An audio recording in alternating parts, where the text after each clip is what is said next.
ಮುಂಬೈ ಕನ್ನಡಿಗರ ಪ್ರತಿಷ್ಠಿತ ಸಂಘಟನೆಗಳಲ್ಲಿ ಒಂದಾದ ಗೋರೆಗಾಂವ್ ಕರ್ನಾಟಕ ಸಂಘದ ಆಶ್ರಯದಲ್ಲಿ 66ನೇ ನಾಡಹಬ್ಬ ಸಮಾರಂಭ ಮಾರ್ಚ್ 9 ರವಿವಾರ ಮಲಾಡ್ ಪಶ್ಚಿಮ ಬಜಾಜ್ ಸಭಾಗೃಹದಲ್ಲಿ ದಿನವಿಡೀ ವೈವಿಧ್ಯಮಯ ಕಾರ್ಯಕ್ರಮಗಳೊಂದಿಗೆ ಅರ್ಥಪೂರ್ಣವಾಗಿ ಜರುಗಿತು. ಬೆಳಗ್ಗೆ ಸಾಂಸ್ಕೃತಿಕ ಕಾರ್ಯಕ್ರಮ, ವಿಚಾರಗೋಷ್ಠಿ ನಡೆದು ಮಧ್ಯಾಹ್ನ ಭೋಜನದ ಬಳಿಕ ನಾಡಹಬ್ಬದ ಸಮಾರೋಪ ಸಮಾರಂಭ ಆರಂಭವಾಯಿತು. ಮೊದಲಿಗೆ ಉಡುಪಿಯ ನ್ಯಾಯವಾದಿ ಅಲೆವೂರು ಮಾಧವ್ ಆಚಾರ್ಯ ಮತ್ತು ತಂಡದವರು ಇತರ ಸಂಘಟನೆಗಳ ಸದಸ್ಯರು ನೃತ್ಯ ಪ್ರದರ್ಶನ ನೀಡಿದರು.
ಮಹಿಳಾ ವಿಭಾಗದವರ ನಾರಿ ಶಕ್ತಿ ಗಮನ ಸೆಳೆಯಿತು. ಮಹಿಳೆಯರೇ ನಮ್ಮ ಸಂಘದ ಬೆನ್ನೆಲುಬು ಎಂದು ಹೇಳಲು ನನಗೆ ತುಂಬಾ ಸಂತೋಷವಾಗುತ್ತದೆ. ಇದು ನಮ್ಮ ಸಂಘದ ನಾರಿ ಶಕ್ತಿಯರು.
ಬಳಿಕ ಪ್ರಖರ ರಾಷ್ಟ್ರವಾದಿ ಚಿಂತಕ ಶ್ರೀಕಾಂತ್ ಶೆಟ್ಟಿ ಕಾರ್ಕಳ ಅವರ ಅಧ್ಯಕ್ಷತೆಯಲ್ಲಿ ಸಭಾ ಕಾರ್ಯಕ್ರಮ ಆರಂಭವಾಯಿತು. ಸಂಘದ ಅಧ್ಯಕ್ಷರಾದ ವಿಶಾಲಾಕ್ಷಿ ಉಳುವಾರ್ ಸ್ವಾಗತಿಸಿದರು. ಸಂಘದ ಗೌರವ ಪ್ರಧಾನ ಕಾರ್ಯದರ್ಶಿ ಸರಿತಾ ನಾಯಕ್ ಅವರು ಸಂಘದ ಕುರಿತು ಮಾತನಾಡಿದರು. ಕನ್ನಡಿಗರ ಮಕ್ಕಳಿಗಾಗಿ ಗೊರೆಗಾಂವ್ ಪರಿಸರದಲ್ಲಿ 3 ಕನ್ನಡ ಮಾಧ್ಯಮ ಶಾಲೆಗಳನ್ನು ಸ್ಥಾಪನೆ ಕಾರಣಕರ್ತರಾಗಿ ಮಕ್ಕಳ ಭವಿಷ್ಯಕ್ಕೆ ದಾರಿದೀಪವಾದರು. ದಾನಿಗಳ ಸಹಾಯ ಹಸ್ತದಿಂದ 40 ದತ್ತಿನಿಧಿ ಸ್ಥಾಪಿಸಿ ಆರ್ಥಿಕವಾಗಿ ಹಿಂದುಳಿದ ಹಾಗೂ ಪ್ರತಿಭಾವಂತ ಮಕ್ಕಳಿಗೆ ನಮ್ಮ ಸಂಘದಿಂದ ಸಹಾಯ ನೀಡಲಾಗುವುದು. 1974ರಲ್ಲಿ ಪ್ರಥಮ ಪುರಂದರದಾಸರ ಆರಾಧನಾ ಕಾರ್ಯವು CN ವೆಂಕಟರಾಮರ ನೇತೃತ್ವದಲ್ಲಿ ನಡೆಸಲಾಯಿತು. 2008ರಲ್ಲಿ ಸಂಘದ ಸುವರ್ಣ ಮಹೋತ್ಸವವು ಮುಡ್ಕೂರು ಶ್ರೀನಿವಾಸನ್ 2018 ಸಂಘದ ಉದ್ಘಾಟನಾ ಸಮಾರಂಭ ರಮೇಶ್ ಶೆಟ್ಟಿ ಪಯ್ಯಾರ ಅಧ್ಯಕ್ಷತೆಯಲ್ಲಿ ಅತ್ಯಂತ ವಿಜೃಂಭಣೆಯಿಂದ ವಿವಿಧ ಕಾರ್ಯಕ್ರಮಗಳ ಹಿಂದೆ ನಡೆಸಲಾಯಿತು. ಅದೇ ಸಮಯದಲ್ಲಿ ಮಹಿಳಾ ವಿಭಾಗದಿಂದ ಮಹಿಳಾ ಭಾರತಿಯನ್ನು ನಡೆಸಲಾಯಿತು.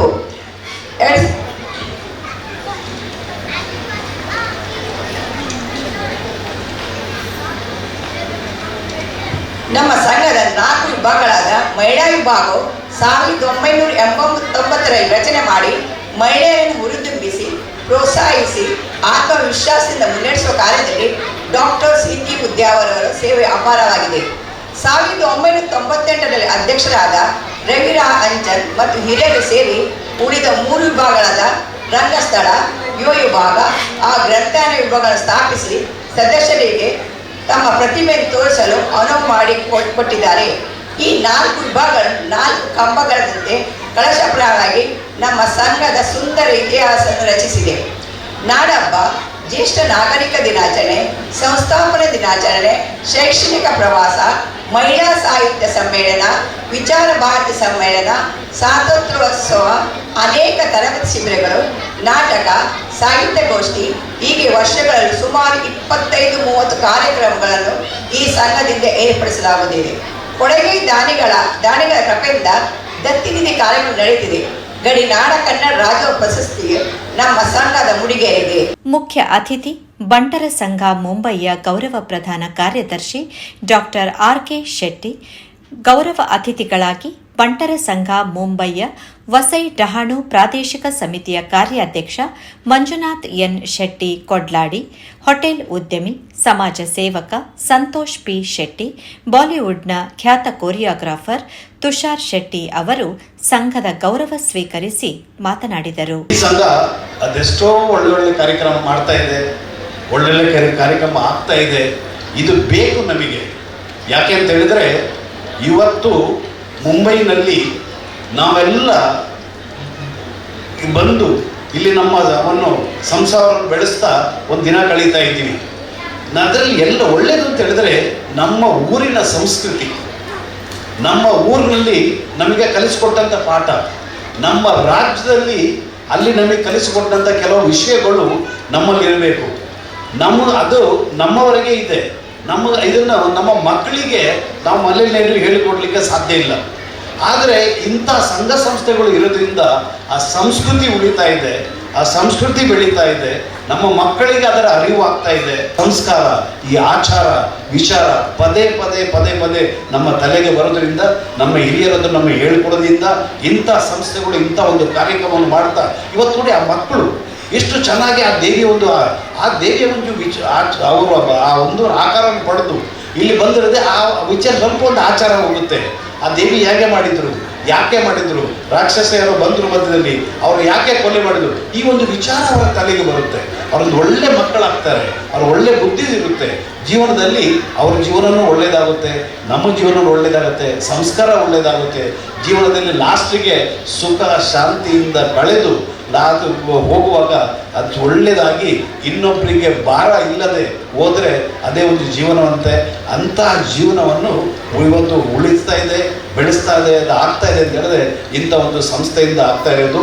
ಹಾಗಾಗಿ ಇವತ್ತಿನ ಈ 66ನೇ ನಾಡಹಬ್ಬ ಆಚರಿಸುತ್ತಿರುವ ಗೋರೆಗಾಂವ್ ಕರ್ನಾಟಕ ಸಂಘದ ಎಲ್ಲರಿಗೂ, ಮುಂದೆ ಕುಳಿತಂಥ ನಿಮ್ಮೆಲ್ಲರಿಗೂ ಅಭಿನಂದನೆ ಸಲ್ಲಿಸ್ತಾ, ನನ್ನನ್ನು ಯಾಕೆ ಕರೆದ್ರಿಂದ ಗೊತ್ತಿಲ್ಲ, ಅದಕ್ಕೆ ಕರೆದಿದ್ದೀರಿ. ತುಂಬ ಸಂತೋಷ ಆಯಿತು ಇಲ್ಲಿ ಬಂದಿದ್ದಕ್ಕೆ.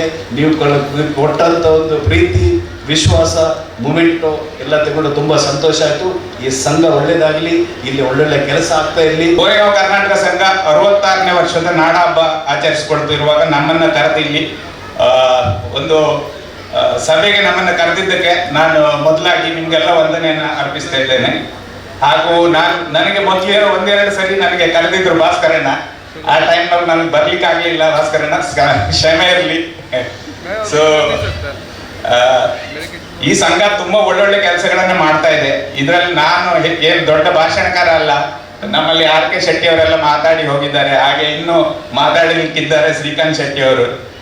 ನಾವು ಈಗೀಗ ಸಭೆಗಳಿಗೆ ಬರುವವರು ಹೊಸದಾಗಿ. ಇಲ್ಲೇ ಆಕ್ಚುಲಿ ನನ್ನನ್ನಿಲ್ಲ ಅತಿಥಿ ಅಂತ ಮಾಡಿದ್ದಾರೆ, ಬಟ್ ನಾನಿಲ್ಲಿ ಅತಿಥಿ ಅಲ್ಲ. 15 ವರ್ಷದಿಂದ ನನ್ನ ಆಫೀಸ್ ಗೋರೆಗಾಂವ್ನಲ್ಲೇ ಇದೆ. ಯಾರು ಅಂದ್ರೆ ಕನೆಕ್ಟ್ ಆಗಿಲ್ಲ, ಹಾಗಾಗಿ ನಾನು ಅತಿಥಿಯಾಗಿ ಉಳಿದೆ. ಇಲ್ಲಾಂದ್ರೆ ನಾನು ಇಲ್ಲಿ ಮೆಂಬರ್ ಆಗ್ತಿದ್ನೇನು. ಸೊ ಇನ್ನಾದ್ರೂ ಆಗುವ ಮುಂದೆ ಆದ್ರು. ಸರ್ ನಂದು ಇಲ್ಲೇ ಹತ್ರ ಆಫೀಸ್ ಇದೆ ಪಕ್ಕದಲ್ಲೇ. ಸೊ ಕರೆದಿದ್ದಕ್ಕೆ ಧನ್ಯವಾದಗಳು. ಹಾಗೆ ಅವಕಾಶಕ್ಕಾಗಿ ಇನ್ನೊಮ್ಮೆ ಧನ್ಯವಾದಗಳನ್ನ ಹೇಳ್ತಾ ನನ್ನ ಮಾತು ಇಷ್ಟೇ ಮುಗಿಸ್ಬಿಡ್ತೆ. ಯಾಕಂದ್ರೆ ನಾನು ಒಮ್ಮೆ ಬಂದಾಗಿನಿಂದ ನಾನು ಗೋರೆಗಾಂವ್ ಕನ್ನಡ ಸಂಘದ ಬಗ್ಗೆ ತುಂಬ ತಿಳಿದುಕೊಂಡಿದ್ದೇನೆ. ಯಾಕಂದರೆ ಪೇಪರ್ನಲ್ಲಿ ಯಾವಾಗಲೂ ಇದು ವರ್ಷಕ್ಕೆ ಒಂದು 25-30 ಸರ್ತಿ ಅವರ ಕಾರ್ಯಕ್ರಮ ನಡೀತಾ ಉಂಟು. ತುಂಬ ಖುಷಿ ಆಗ್ತಿತ್ತು. ಹಾಗೆ ಇಲ್ಲಿ ಬಂದು ನಾನು ನೋಡುವಾಗ ಇಲ್ಲಿಯ ಚಟುವಟಿಕೆಗಳನ್ನು ನಾನು ನೋಡಿ ತುಂಬ ಖುಷಿ ಆಗಿದೆ. ನನಗೆ ಗೊತ್ತಿರಲಿಲ್ಲ ಇಷ್ಟು ಜನ ಮೆಂಬರ್ ಇದ್ದಾರೆ, ಇಷ್ಟು ಜನ ಆಕ್ಟಿವ್ ಇದ್ದಾರೆ ಇಲ್ಲಿ. ಅದಕ್ಕಿಂತ ಒಂದು ದೊಡ್ಡ ವಿಶೇಷ ಅಂದರೆ ಎಲ್ಲ ವಯಸ್ಸಾದವರು. ತುಂಬ ಖುಷಿಯಾದವರು ಕಂಡು ನನಗೆ. ನಾನು ಎಣಿಸಲಿಲ್ಲ ಇಷ್ಟು ವಯಸ್ಸಾದವರೆಲ್ಲ ಬಂದು ಸ್ಟೇಜಲ್ಲಿ ಇಂಥ ಕಾರ್ಯಕ್ರಮ ಕೊಡ್ತಾರೆ ಅಂತ. ಅದೇ ಒಂದು ನನಗೆ ಬೇಸರ ಕೂಡ ಆಯಿತು. ಮಕ್ಕಳಿಲ್ಲ, ಎಲ್ಲಿ ಕೊಡೋದ್ರು ಮಕ್ಕಳಿಲ್ಲ. ಇನ್ನು ಮುಂದಿನ ಪೀಳಿಗೆಗೆ ಕನ್ನಡ ಸಂಘ ಉಳಿದಾಗೆ ಎಂಬ ಒಂದು ಚಿಂತೆ ನನಗೆ ಇಲ್ಲಿ ಉಂಟಾಯಿತು. ಯಾಕಂದ್ರೆ ಇವರೆಲ್ಲ ನಮ್ಮ ಒಂದು ಪೀಳಿಗೆ ಅಳಿದ ಮೇಲೆ ಇದನ್ನು ನಡೆಸೋರು ಯಾರು ಮಕ್ಕಳು ಕಾಣೋದಿಲ್ಲ, ಯುವಕರಿಲ್ಲ. ತುಂಬಾ ಬೇಸರ ಆಯ್ತು ನೋಡಿ. ಹೀಗೆ ನಮ್ಮ ಯಾವ ಇಲ್ಲಿಲ್ಲ ಅಂತಲ್ಲ, ನಮ್ಮ ಬಡ ಸಂಘ ಯಾವ ಜಾತಿಯ ಸಂಘದಲ್ಲಿ ಹೋದ್ರೂ ಕೂಡ ಮಕ್ಕಳು ಇರುವುದಿಲ್ಲ. ತುಂಬಾ ಬೇಸರ ಆಗ್ತದೆ. ಯಾಕಂದ್ರೆ ನಾವು ಕಲಿಸುದಿಲ್ಲ, ಅವ್ರು ಬರುವುದಿಲ್ಲ ಕೂಡ. ಯಾಕಂದ್ರೆ ಈಗ ಆಂಗ್ಲ ಮಾಧ್ಯಮದ ಒಂದು ಗಾಳಿ ಜೋರಾಗಿ ಬಿಸಿದ್ರಿಂದ ಕನ್ನಡ ಉಳಿದು ತುಂಬಾ ಕಷ್ಟ ಆಗ್ತದೆ ನಮ್ಗೆ. ಹಾಗಾದ್ರೂ ಕೂಡ ನಾವು ಪ್ರಯತ್ನ ಮಾಡಬೇಕು ಕನ್ನಡವನ್ನು ಉಳಿಸಲಿಕ್ಕೆ. ತುಂಬಾ ಖುಷಿ ಆಗ್ತಿದೆ. ಇಲ್ಲಿ ಒಂದು ಹೊರನಾಡಿನಲ್ಲಿ ಇವರು ವರ್ಷ ಪೂರ್ತಿ ಒಂದು ಕನ್ನಡ ಕಾರ್ಯಕ್ರಮ ಕೊಡ್ತಾರಲ್ಲ ಈ ಗೋರೆಗೌಡ ಸಣ್ಣದಾಗರು. ತುಂಬಾ ಖುಷಿ ಆಗ್ತಿದೆ. ನಮ್ಮ ಹಾಗೆ ಮುಂಬೈಯಲ್ಲಿ ತುಂಬಾ ಕನ್ನಡ ಸಂಘಗಳಿವೆ. ಈ ಕನ್ನಡ ಸಂಘ ಇನ್ನು ಬೆಳೆಯಲಿ, ಹೀಗೆ ಒಳ್ಳೊಳ್ಳೆ ಕಾರ್ಯಕ್ರಮ ಮಾಡಿ ಅಂತ ನಿಮಗೆ ಶುಭವನ್ನು ಹಾರೈಸ್ತಾ, ನನಗೆ ಇಲ್ಲಿ ಅವಕಾಶ ಮಾಡಿಕೊಟ್ಟಕ್ಕೆ ನಿಮಗೆ ಧನ್ಯವಾದವನ್ನು ಅರ್ಪಿಸ್ತಾ ನನ್ನ ಈ ಎರಡು ಮಾತನ್ನು ಮುಗಿಸ್ತೇನೆ. ಜೈ ಹಿಂದ್, ಜೈ ಕರ್ನಾಟಕ, ಜೈ Maharashtra. To invite Malpara Mool Karnataka Sangha, Shivanandan sir, everybody else for having me here. Must like apundu. Every year mummy and panpere onji date run date. Mundinottu free dilla report and nakku fired. Avdin and free didu balpaide. So thank you so much for everything, for the felicitation, for the flowers, for the bouquets, everything. It's great being here and I would love to be here again. Thank you so much. ಪ್ರತಿ ವರ್ಷದಂತೆ ಮಹಾನಗರ ಪಾಲಿಕೆಯ ಮಕ್ಕಳಿಗೆ ವಿದ್ಯಾರ್ಥಿ ವೇತನ, ಶೈಕ್ಷಣಿಕ ನೆರವು ಹಾಗೂ ದತ್ತಿ ನಿಧಿ ವಿತರಿಸಲಾಯಿತು.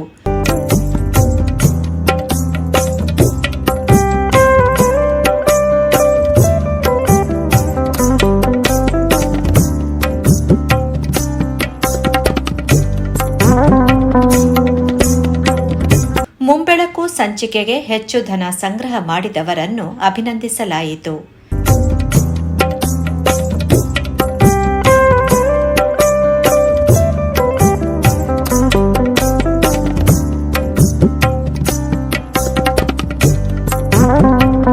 ದಿನವಿಡೀ ನಡೆದ ಕಾರ್ಯಕ್ರಮದ ಪ್ರಾಯೋಜಕರನ್ನು ಗೌರವಿಸಲಾಯಿತು. ಅಧ್ಯಕ್ಷತೆ ವಹಿಸಿದ್ದ ಶ್ರೀಕಾಂತ್ ಶೆಟ್ಟಿ ಅವರು ಸಾಮಾಜಿಕ ಕಾರ್ಯಗಳಲ್ಲಿ ಯುವ ಜನರ ಪ್ರಮಾಣ ಕಡಿಮೆ ಆಗಿರುವ ಬಗ್ಗೆ ಚಿಂತಿಸುತ್ತಾ, ಸಮಾಜದ ಬಗ್ಗೆ ಚಿಂತನೆ ಮಾಡದೆ ನಿನ್ನ ಜೀವನದ ಬಗ್ಗೆ ನೀನೇ ಚಿಂತನೆ ಮಾಡುವಂತಹ ಸ್ವಾರ್ಥಪರವಾದಂತಹ ಇವತ್ತಿನ ಶಿಕ್ಷಣ ನೀತಿಯಿಂದ ನಮ್ಮ ಮಕ್ಕಳು ಸಾಮಾಜಿಕವಾಗಿ ಕಾಣಿಸಿಕೊಳ್ಳುತ್ತಿಲ್ಲ.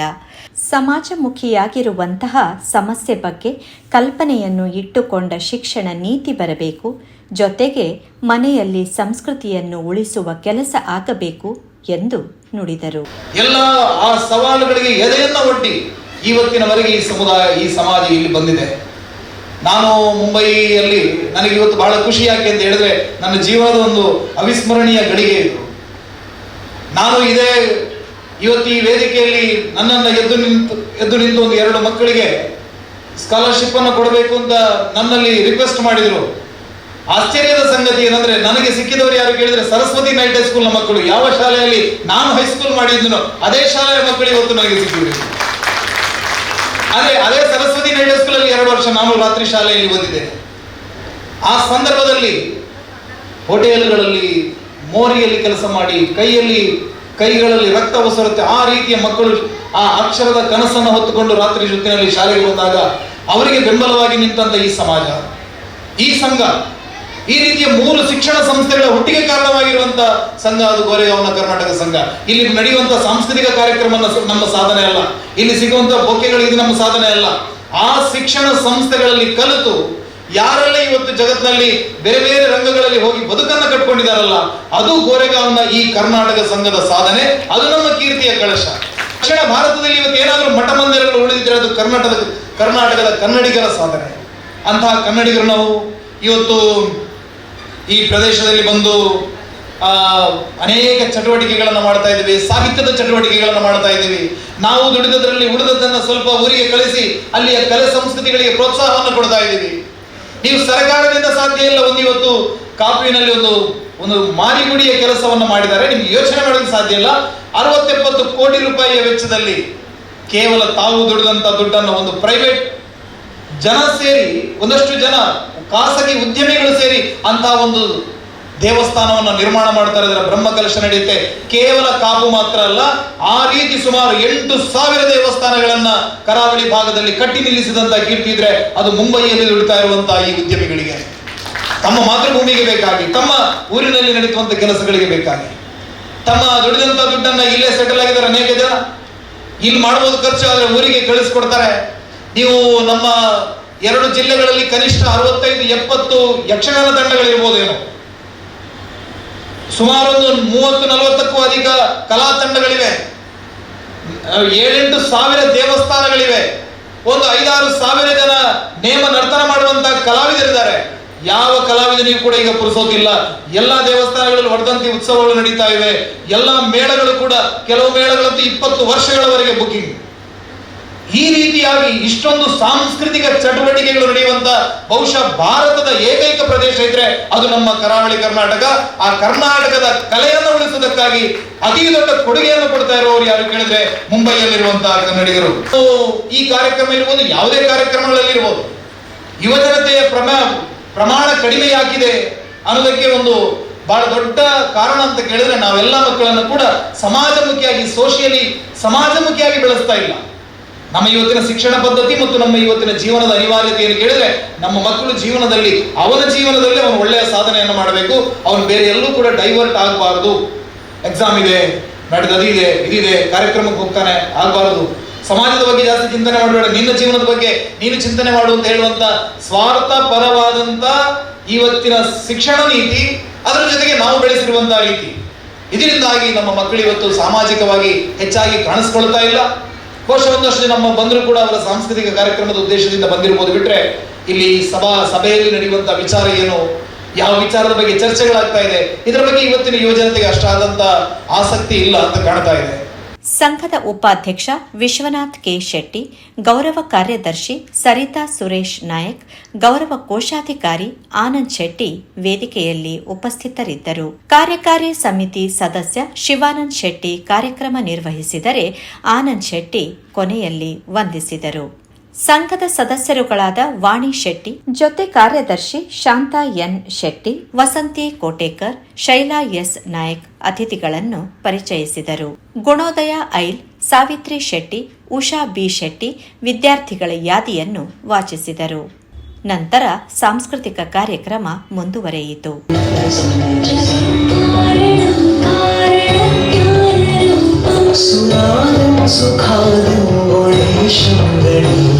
जगत्व्यापिनं विश्ववन्द्यं सुरेशं परब्रह्मरूपं गणेशं भजेम, परब्रह्मरूपं गणेशं भजेम.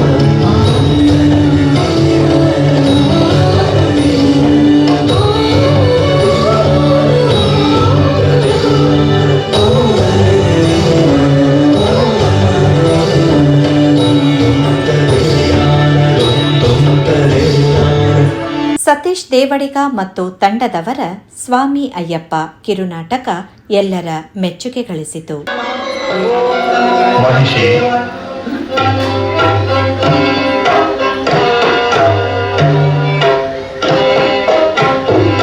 ತಂದೆ ಬ್ರಹ್ಮದೇವ, ನಮೋ ನಮಃ. ಮಹಿಷಿ, ನಿನ್ನ ತಪಸ್ಸಿಗೆ ಮೆಚ್ಚಿದೆ. ಬೇಕಾದ ವರವನ್ನು ಕೇಳು. ಬ್ರಹ್ಮದೇವ, ನನಗೆ ಸಾವಿಲ್ಲದಂತೆ ಅನುಗ್ರಹಿಸು. ಮಹಿಷಿ, ಹುಟ್ಟು ಸಾವು ಬಾಳಿನ 2 ಕೊನೆಗಳು. ಅವು ಒಂದನ್ನು ಬಿಟ್ಟು ಒಂದು ಇರುವುದಿಲ್ಲ. ಹುಟ್ಟಿದ ಮೇಲೆ ಸಾಯಲೇಬೇಕು. ಇದನ್ನು ಬಿಟ್ಟು ಮತ್ತೇನನ್ನಾದರೂ ಕೇಳು. ಹರಿಹರರ ಸಮಾಗಮದಿಂದ ಬಾಲಕನೊಬ್ಬ ಜನಿಸಿ ಆ ಬಾಲಕನಿಂದಲೇ ನನ್ನ ಸಂಹಾರವಾಗಬೇಕು.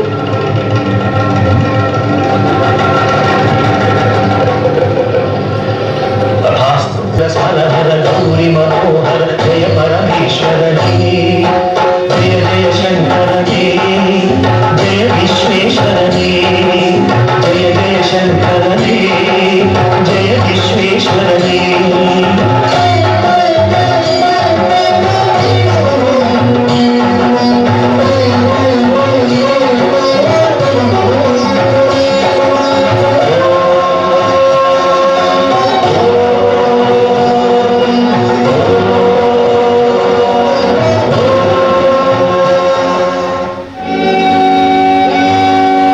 ಚಿಂತಿಸುತ್ತಿರುವೆ? ಋಷಿವರ್ಯ, ಈ ಮಗು ತಮ್ಮದೇ? ಅಲ್ಲ ಮಹಾರಾಜ, ನಿನ್ನ ಪೂಜೆಗೆ ಮೆಚ್ಚಿ ದೇವರು ಕರುಣಿಸಿರುವ ದಿವ್ಯ ಫಲವೇ ಈ ಮಗು. ಇದನ್ನು ಅರಮನೆಗೆ ತೆಗೆದುಕೊಂಡು ಹೋಗು. ಕತ್ತಲಾಗಿರುವ ನಿನ್ನ ಅರಮನೆಯು ಮನಸ್ಸು ಬೆಳಕಾಗುವುದು, ನಿನಗೆ ಶುಭವಾಗುವುದು. ಇವನಿಗೆ 12 ವರ್ಷಗಳಾದ ನಂತರ ಜಗತ್ತಿಗೆ ಇವನ ಮಹಿಮೆ ತಿಳಿಯುವುದು.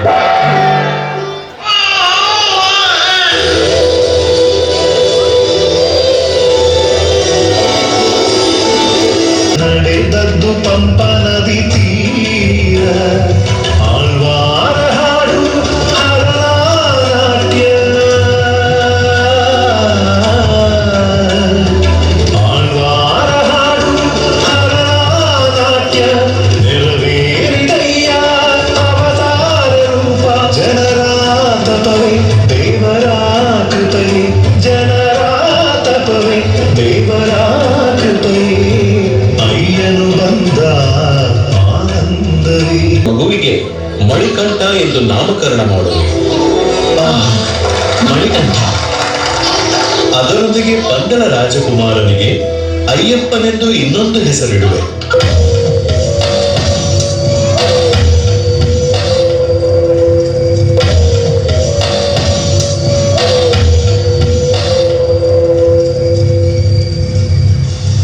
ಮಹಾರಾಣಿಯು ಮಂತ್ರಿಯು ಅಯ್ಯಪ್ಪನು ಪಟ್ಟವೇರುವುದನ್ನು ತಡೆಯಲು ಮಂತ್ರಿಯ ತಂತ್ರದಂತೆ ಅಪಾಯಕರವಾದ ಕಾರ್ಯವೊಂದನ್ನು ಅಯ್ಯಪ್ಪನಿಗೆ ಕೊಡಲು ಯೋಜನೆ ರೂಪಿಸಿದರು.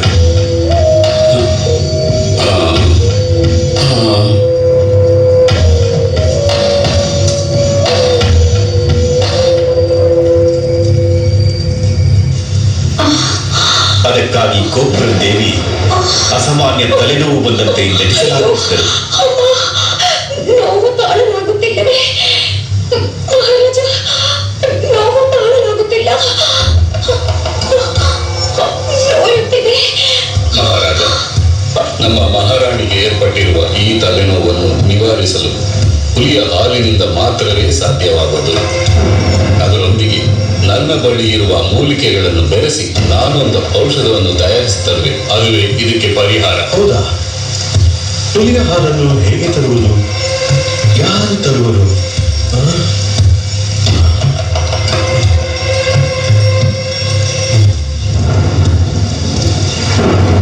ಅಪ್ಪಾಜಿ, ತಾಯಿಯ ತಲೆನೋವನ್ನು ನಿವಾರಿಸಲು ನಾನೇ ಕಾಡಿಗೆ ಹೋಗಿ ಹುಲಿ ಹಾಲನ್ನು ತರುತ್ತೇನೆ. ಶಿವಭಕ್ತರಾದ ರಾಜ ರಾಜಶೇಖರ ಅಯ್ಯಪ್ಪನನ್ನು ಕಳುಹಿಸುವ ಮೊದಲು ಈಶ್ವರನನ್ನು ಪ್ರಾರ್ಥಿಸಿ ಮುಕ್ಕಟ್ಟಿನ ತೆಂಗಿನಕಾಯಿಯನ್ನು ದೇವರ ಪ್ರಸಾದವೆಂದು ಭಾವಿಸಿ ತೆಗೆದುಕೊಂಡು ಹೋಗಲು ಅಯ್ಯಪ್ಪನಿಗೆ ನೀಡಿದರು. ಜೊತೆಗೆ ಆಹಾರ ವಸ್ತುಗಳನ್ನು ಇಟ್ಟು ಅದನ್ನು ಇರುಮುಡಿಯಾಗಿ ಕಟ್ಟಿ ಅಯ್ಯಪ್ಪನ ಬಳಿ ನೀಡಿ ಕಳುಹಿಸಿಕೊಟ್ಟರು.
ಮಹಿಷಮುಖಿಯು ದೇಹದಿಂದ ಮುಕ್ತಿ ಪಡೆದು ಶಾಪ ವಿಮೋಚಿತಳಾಗಿ ಸ್ವತಂತ್ರಳಾದಳು ಲೀಲಾವತಿ. ಅಯ್ಯಪ್ಪನಿಗೆ ನಮಸ್ಕರಿಸಿದಳು. ತಂದೆಯೇ, ತಮ್ಮ ದಿವ್ಯ ಪಾದ ಸ್ಪರ್ಶದಿಂದ ನಾನು ಶಾಪ ವಿಮೋಚಿತಳಾದೆ. ನಿನಗೂ ಒಂದು ಆಲಯವನ್ನು ಕಟ್ಟುವರು. ನಿನ್ನನ್ನು ಮಾಲಿಗಪುರ ತಮ್ಮ ಮಂಜಮಾತ ಎಂದೆಲ್ಲ ಕರೆದು ಭಕ್ತರು ಪೂಜಿಸುತ್ತಾರೆ.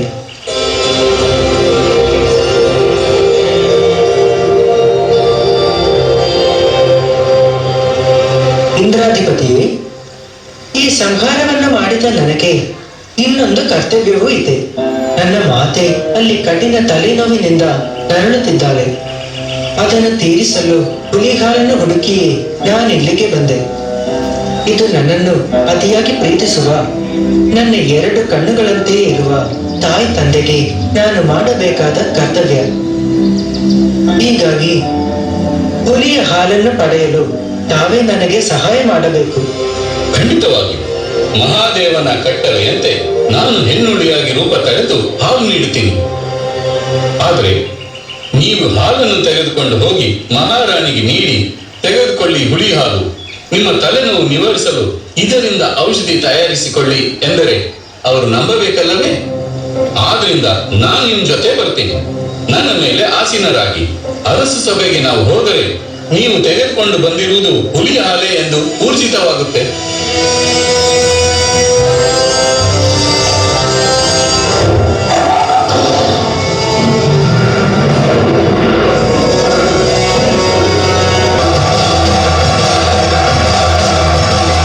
ಮಹಿಷಮುಖಿ ಬದಿಗೈದು ಮಣಿಕಂಠ ಸ್ವಾಮಿಯು ಬಂದಾಯ್ತು ಹುಲಿಯ ಮೇಲೇರಿಯೇ. ಶಬರಿ, ನಿನ್ನ ಇಷ್ಟ ಸಿದ್ಧಿಸಲಿ. ನೀನು ತಪಸ್ಸು ಮಾಡಿದ ಈ ಸ್ಥಳ ಇಂದಿನಿಂದ ಶಬರಿಮಲೆ ಎಂದೇ ಪ್ರಸಿದ್ಧಿಯಾಗುವುದು. ನೀನು ಅನವರತ ಈ ಗಿರಿಯಲ್ಲಿಯೇ ನೆಲೆಸಬೇಕು.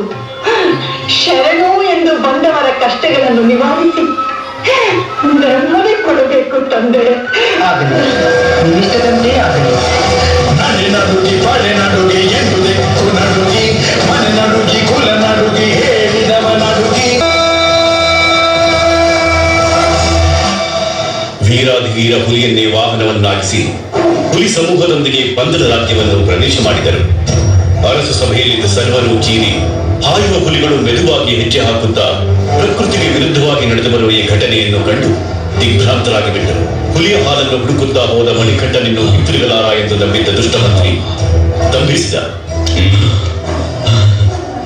ಮಹಾರಾಜ ರಾಜಶೇಖರ ಮಾತುಬಾರದ ಮೂಕನಾಗಿ ಕೈ ಮುಗಿದು ನಿಂತರು. ಅವರ ಕಣ್ಣುಗಳಲ್ಲಿ ಆನಂದ ಬಾಷ್ಪ. ಅಪ್ಪಾಜಿ, ತಾಯಿಯ ತಲೆನೋವನ್ನು ನೀಗಿಸಲು ಇದು ಹುಲಿಯ ಹಾಲನ್ನು ತಂದಿರುವೆನು. ಇಷ್ಟು ಸಾಕಾಗದು ಎಂದು ವೈದ್ಯರು ಹೇಳಿದ್ದಲ್ಲಿ ಎಷ್ಟು ಬೇಕಾದರೂ ಕರೆದುಕೊಳ್ಳಬಹುದೆಂದು ಇದು ಹುಲಿಯ ಸಮೂಹವೇ ನನ್ನ ಜೊತೆ ಬಂದಿದೆ. ತಾವು ದೇವರ ಅವತಾರವೆಂದು ಖಂಡಿತವಾಗಿ ನಾನು ನಂಬುವೆನು. ನಾವೇನಾದರೂ ತಪ್ಪು ಮಾಡಿದಲ್ಲಿ ನಮ್ಮನ್ನು ಮನ್ನಿಸಿ ಅನುಗ್ರಹಿಸಬೇಕು ತಂದೆ. ಲಾಲಿ ಹಾಡಿದ ತಾಯಿ ಪ್ರೇಮಕ್ಕೆ ಹಾರುಣಿಸಿದ ಪುತ್ರನೇ ಇವನು.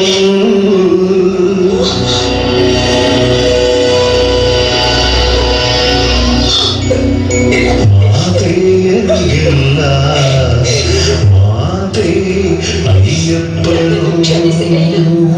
ನೀವೊಬ್ಬ ದೈವಾಂಶ ಸಂಭೂತನೆಂಬ ನಿಜವನ್ನು ನನ್ನ ದುರಾಸೆಯಿಂದ, ನನ್ನ ಅಹಂಕಾರದಿಂದ ನಾನು ಅರಿತುಕೊಳ್ಳದೆ ಹೋದೆ.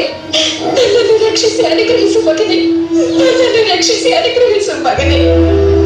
ಇಲ್ಲ ತಾಯಿ, ಈ ಅವತಾರದಲ್ಲಿ ನಾನು ಮಾಡಬೇಕಾದ ಕರ್ತವ್ಯ ಇನ್ನೂ ಒಂದಿದೆ. ಅದು ಕಲಿಯುಗದಲ್ಲಿ ಜನರನ್ನು ಉತ್ತಮ ದಾರಿಯಲ್ಲಿ ಸಲಹಬೇಕಾದ ಅತಿ ಮುಖ್ಯ ಕರ್ತವ್ಯ. ನನಗೆಂದೇ ಒಂದು ಸ್ಥಳವನ್ನು ನಿರ್ಮಿಸಿಕೊಂಡು ನಾನು ಅಲ್ಲಿಯೇ ಇದ್ದು ಭಕ್ತರನ್ನು ಅನುಗ್ರಹಿಸಿ ಆಶೀರ್ವದಿಸುವೆನು.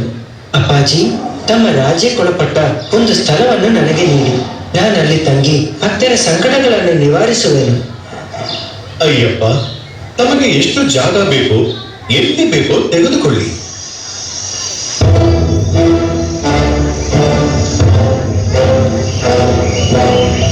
ನಾನಿಲ್ಲಿಂದ ಒಂದು ಬಾಣ ಬಿಡುವೆನು.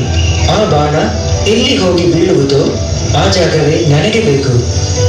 ಅಲ್ಲಿ ನನಗೆ ಆಲಯವನ್ನು ಕಟ್ಟಿಕೊಡಿ. ಅಲ್ಲಿಂದಲೇ ನಾನು ಕಲಿಯುಗವನ್ನು ಪರಿಪಾಲಿಸುತ್ತೇನೆ.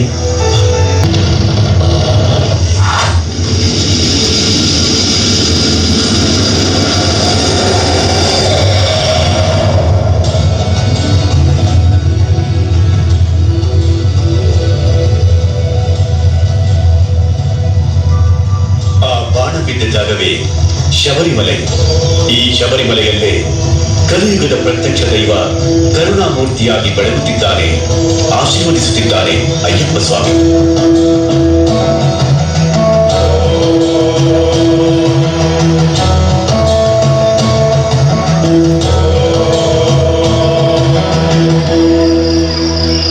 ಅಯ್ಯಪ್ಪನ ಅಣತಿಯಂತೆಯೇ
ಪತ್ತೆಗಾರರಾದ ಜಿಟಿ ಆಚಾರ್ಯ, ಮುಂಡ್ಕೂರು ಸುರೇಂದ್ರ ಸಾಲಿಯಾನ್, ದೇವಲ್ಕುಂದ ಭಾಸ್ಕರ್ ಶೆಟ್ಟಿ, ಮಾಜಿ ಅಧ್ಯಕ್ಷರುಗಳಾದ ನಿತ್ಯಾನಂದ ಡಿ ಕೊಟ್ಯಾನ್, ರಮೇಶ್ ಶೆಟ್ಟಿ ಪಯ್ಯಾರು, ನಾರಾಯಣ್ ಮೆಂಡನ್ ಉಪಸ್ಥಿತರಿದ್ದು ಸಹಕರಿಸಿದರು.